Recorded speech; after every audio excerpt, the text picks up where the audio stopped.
this offense with his arm yet. He needs this run game. Rest of the National Football League or the guys left in the playoffs, if you're playing the Rams, you have to stop the run if you want to beat this team. I thought they did a phenomenal job of controlling the line of scrimmage. The left guard, the center, the tackle, Roger Saffold, John Sullivan, and Austin Blythe, those guys were road graders and provided a natural cutback for those running backs. I thought they did an excellent job. They also protected Goff, though, really well. He wasn't sacked at all. He was only hit one time. It's the play-action pass. When you're running a football with a lot of authority and you're able to play action pass off that, the linebackers get lost. You saw Chris Richard getting at the linebackers on the sideline last night because when you have to defend the run and defend these running backs in this offensive line and then have to get back to get under some of these explosive passes, it's almost impossible. And just so we're clear, if you didn't watch us a couple of weeks ago, you got to watch every day, Mike Rapp. If you didn't catch us a couple of weeks ago, I mentioned that C.J. Anderson wasn't cut in Carolina because he stinks, wasn't cut in Oakland because he stinks.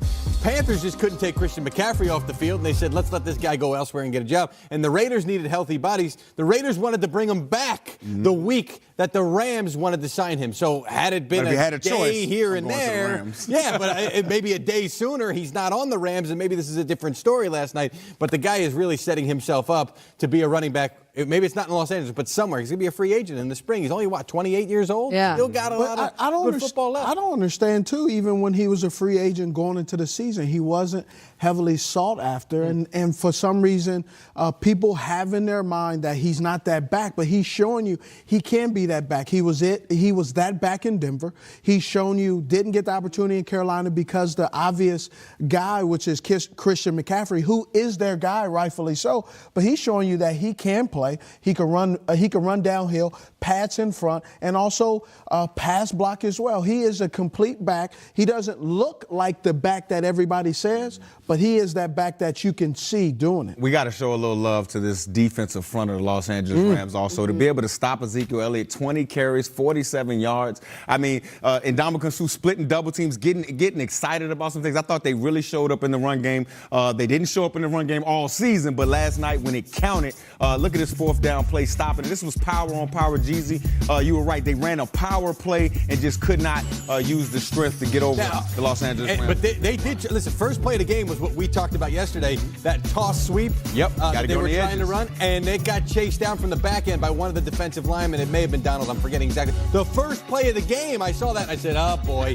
These guys, because they knew they're not just going to come at us. Right. They're going to try some different things, whether it's trap blocks or stuff around the edge, and this front came to play. You're absolutely right. What a game that was. I mean, just again, C.J. Anderson and Todd Gurley in this game, 273 rushing yards. Return to the back. And you saw what the Dallas defense was able to do to Seattle the week before. They shut them down. Defensive tackles were balling. This for a particular reason. This week, the defensive tackles were null and void. Where were they? I don't know, but the Rams, they now move on. We have two more games, though, today to get to. Chargers and Patriots at 1:05 Eastern. Phillip Rivers trying to beat Tom Brady for what time ever? First time ever, right? Yeah, because he's never done it before. 0-7. Then the Eagles Saints at 4:40 p.m. Eastern. Super Bowl champs in a revenge game, I guess. It was very embarrassing. They're just trying to. It was awful that week 11. So we have reporters all over the place bundled here. Up, baby. Omar Ruiz there. Oh my goodness, with the Chargers. Mike Omar Giardi looks with the like Patriots. Ralphie's brother on the Christmas story. I also love that Omar's always running from the guy.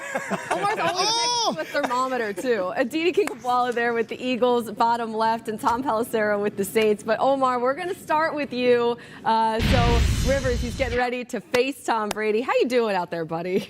Well, it is cold. You see the thermometer behind me here.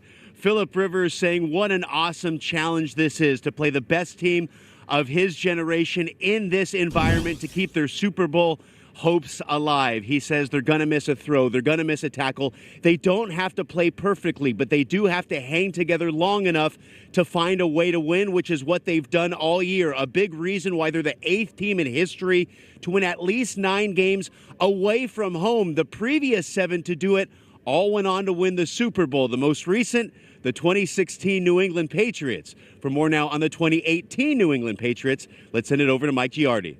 Thank you, Omar. Tom Brady, very introspective, not this week, but last week during the bye week, talking about the opportunities the Patriots had in front of him. And he said, look, I understand at this point in the year, sometimes it's just one play that makes all the difference. That guy that hustles, that guy that busts his butt, tries to make a second block, or you hold on to the ball a split second longer. He said, we're blessed to be in this spot, but that doesn't mean that we own this spot. We have to deliver in all three phases of the game. He said he wants to keep playing for a long, long time, but he takes this opportunity very seriously. He doesn't want to let it pass. Now to Aditi with the Eagles.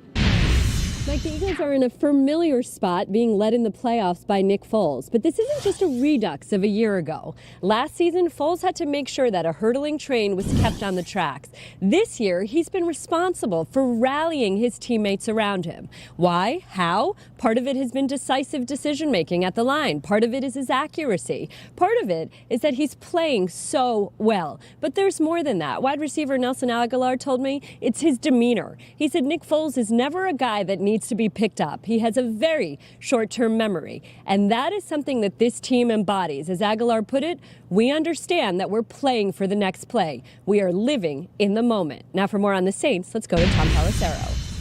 The D.C. Saints coach Sean Payton made a splash in a team meeting this week by having armed guards roll out the Lombardi Trophy and a stack of cash to remind players what's at stake in the postseason. But Payton has also made clear to his team he does not expect this rematch with the Eagles to be the blowout it was back on November 18th when Carson Wentz, not Nick Foles, started at quarterback for Philly.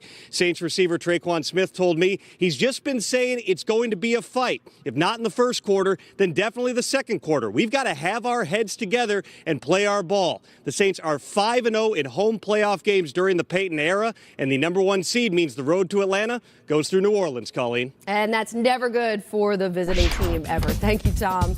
Here's something also kind of weird to add about the Saints. A lot of similarities between this year's team and the 2009 Super Bowl team. A lot. They were both 13-3, the #1 seed, lost to the same three teams. Get out of here, 48 Colleen. against the Eagles, and look at those stats. You lying. Identical. You Isn't lying. that weird? While leading the league in point differential. Just so strange. Man, that just jumped up my pick to 35%.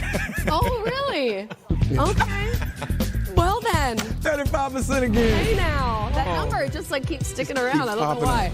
How about them Chiefs? Huge win for Kansas City. Ooh. How they stopped the Colts. Put them on skates, baby. Put them What on it skates. means coming up next. That defense showed up yesterday. Okay. I tell you what, defense didn't show up.